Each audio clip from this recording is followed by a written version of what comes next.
was the only holder of a PhD degree in the government that Prime Minister Jomo Kenyatta formed just before Kenya's independence from British colonial rule in 1963.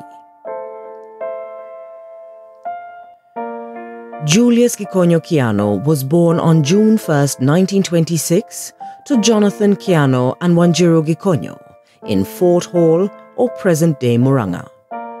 He had his primary education at Kagumo African Primary School before joining Alliance High School, Kikuyu, in 1942. 4 years later, Kiano passed his high school leaving examinations well enough to be admitted to Makerere College in Uganda, then the only institution of higher learning in East Africa. Kiano left Makerere in 1947 after being offered a scholarship and admission to Pioneer Business Institute in Philadelphia, USA, which he joined in February 1948.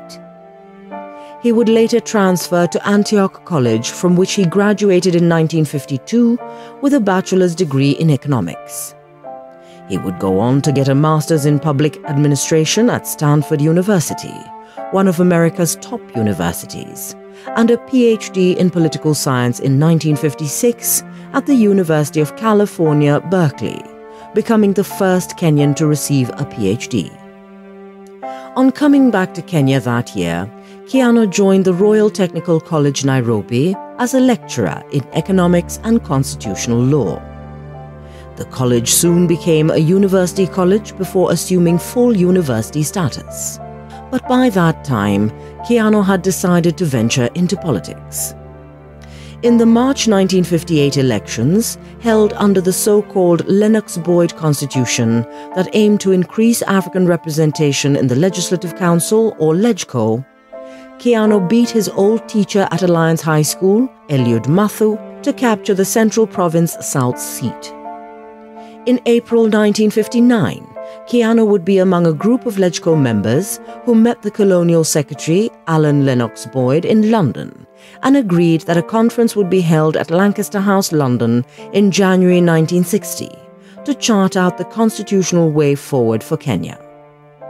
Kiano attended that so-called First Lancaster House Conference, chaired by Lennox Boyd's successor, Ian MacLeod, that for the first time gave Africans a majority of seats in the LegCo.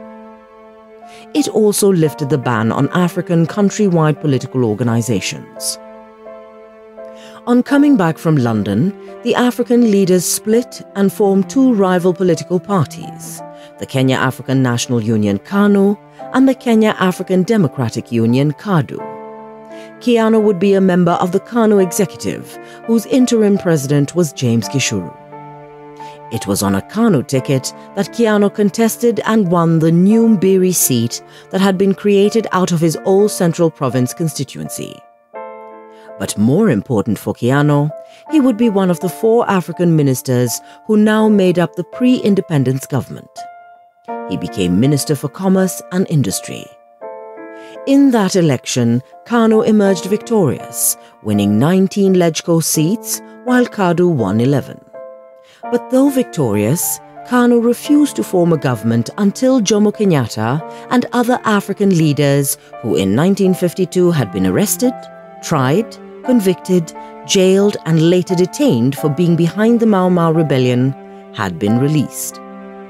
Kenyatta and his co-detainees were released in August that year, and soon thereafter Kenyatta took over from Gishuru as president of KANU.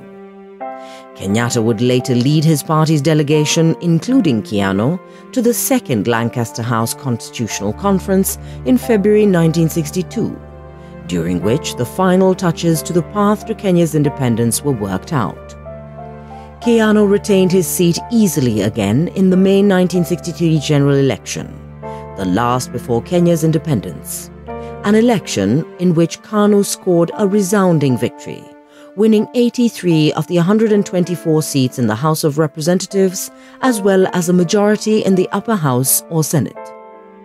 On June 1st, Kenyatta became the first Prime Minister of Kenya.